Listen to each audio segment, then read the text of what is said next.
Fundamentals. Alexis, big day for you presenting a program all day today. Thanks for turning up and sharing with us. What have you got for us as far as fundamental view for today?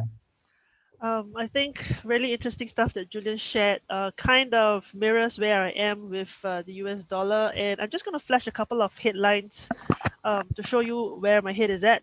So what's been interesting is a couple of headlines that have popped out. I'm just going to flash you guys some of the headlines, and then we'll have a chat about it. So first thing that caught my eye over here was a China boosts measures to cool the renminbi rally. As you guys know, I've been looking at China as a proxy. I mean, it is the second biggest market economy in the world right now, right? So we should keep our eyes on it. So that's where one of my eyes is on, and it is looking to, I think, push down, or probably, I think the renminbi has been very high, is been very strong over the past couple of months. So China is doing something. Apparently, they are using measures not used since the global financial crisis to keep a hold on their currency. So this is something interesting that it has popped up. Another China side news: Mario Draghi sets a tone in cooling EU-China relations. What does this mean, right? What does this mean for investments in the euro from China? What does this mean for investments in China from the euro?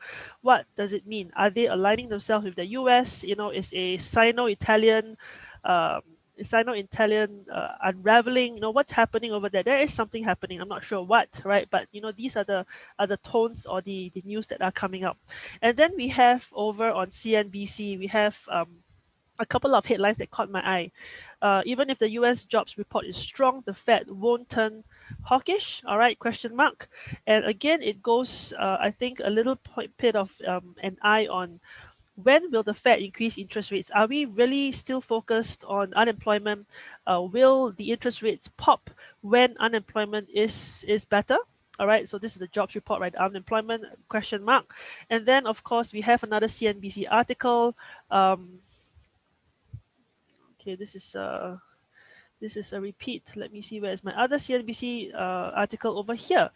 Okay, Russia to remove dollar assets from its wealth funds. All right, so Russian finance minister, this is 3rd of June, so about 3 days ago, says that his country's national wealth fund will exit dollar assets and instead invest in the euro, the yuan. All right, I'm interested in this because the yuan has been mentioned, and of course, gold assets. Again, question mark. So there is something happening in the markets. What we are looking at is we are looking at movement of money, right? So movement of money, the big players are trying to figure out where to put money. They are figuring out how to move stuff around. So over at the top, I'm just going to start from the top of the first article that we looked at. China USD, right? China USD. So China is using unprecedented measures to push down the strength of the yuan. Will this work? Now again, of course, we always combine the fundamentals with technicals. My eye would be one question mark on the news that came up, and my next one will be, all right, if they are really going to push down the renminbi, will we then break below this previous horizontal level over here? Will something change, right? And will we break below this level? So of course, I will be interested to see whether next week anything will result from that news, whether or not something will happen from the renminbi side, right? And of course, with the renminbi, I am again connected to the Aussie dollar, and let's take a look again at the Aussie dollar. All right, we have the Aussie dollar in a very sideways question mark. Again, it's trying to figure out where to go. Very clear. You can see it, nice horizontal level over here. Okay, price is kind of breaking down, but I would say still pretty much sideways. It is trying to break below, and we will see again next week if the China news will give us the push that we need to weaken the Aussie a little bit further to the next level below. So a little bit of technicals coming in. So I am interested to see how this will play out over the next couple of weeks. On the I digress a little bit. I think I found something might be interesting would be over here. Now, as you guys know, there is a lot of government money being spent, right? A lot of government money being spent over the COVID period, where governments are trying to inject funds into their own economy to help the local people, help businesses, etc., etc., etc. And what we will have seen over the past couple of months is the government budget has spiked. All right. So I give you an example is the US didn't spike as much All right, they are still pretty okay. It's just negative 4.6%. But what is interesting is countries like Japan. You can see minus 3% is spiked to minus 10%. All right, in their budget spending. What I am interested in is the UK, because I don't know how they went from minus 2% to minus 16%. They are spending a lot of money somewhere.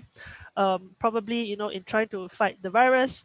We are looking at Canada also from a minus 1.5% all the way to minus 15.9%. Again, they must be spending money somewhere to kind of fix the COVID issues.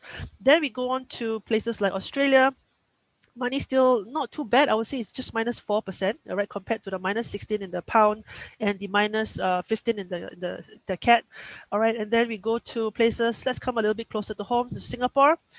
Okay, Singapore, again, minus 13%. You can see almost a big chunk of money being spent. Again, it must be the free vaccines that we're getting. I'm sure these all cost money, the PCP test they're getting. So all these countries are spending money in getting their country recovering, right, from the COVID. So what that translates, what actually interests me, it's the person that spent the most money, or the government that spent the most money will be UK.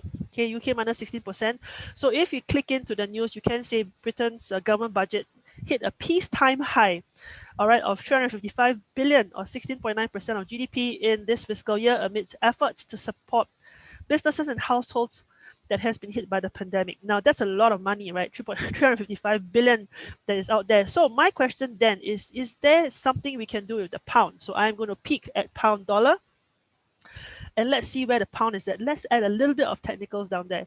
All right, I'm going to erase my previous bars, and let's put a new line over here at the top and think about it. All right, so we have a bunch of consolidation happening in the pound. Now, my bias just from looking at the deficit is I'm not really inclined to go long on the pound. So my focus for the next week is to see whether there is going to be a shakeout, and whether or not the pound will push off. But again, one eye on the US dollar. I do believe the US dollar is still consolidating. There is really nothing exciting pushing it over that. So I'm afraid this might only, I would say this pound weakness might only come after a couple of weeks. We are probably going to see a very nice range bound sideways motion for there. Maybe traders like Geoff or the range traders will be able to take advantage of that. But I am going to be waiting for the pound to weaken.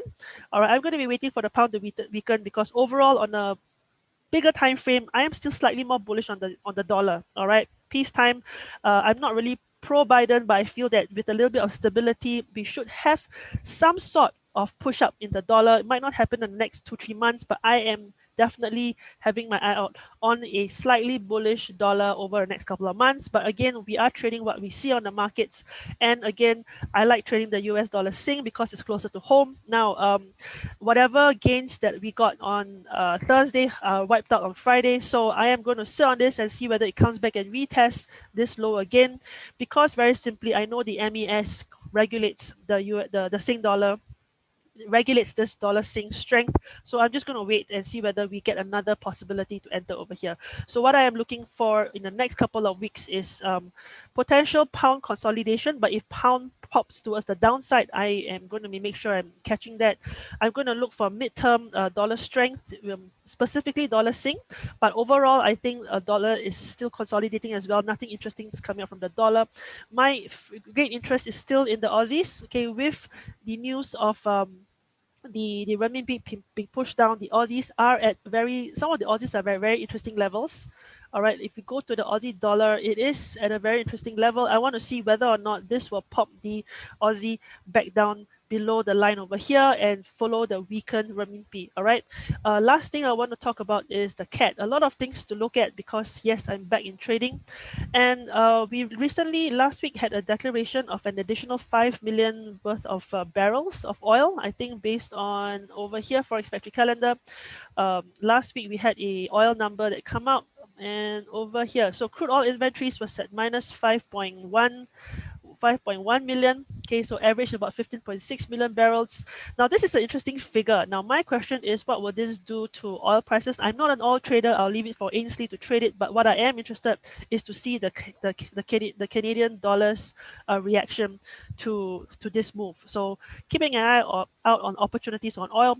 Direction, I'm not too sure. I'm going to wait for Ainslie and see what she says. That's all for me today, Paul. Thanks, Alexis. Interesting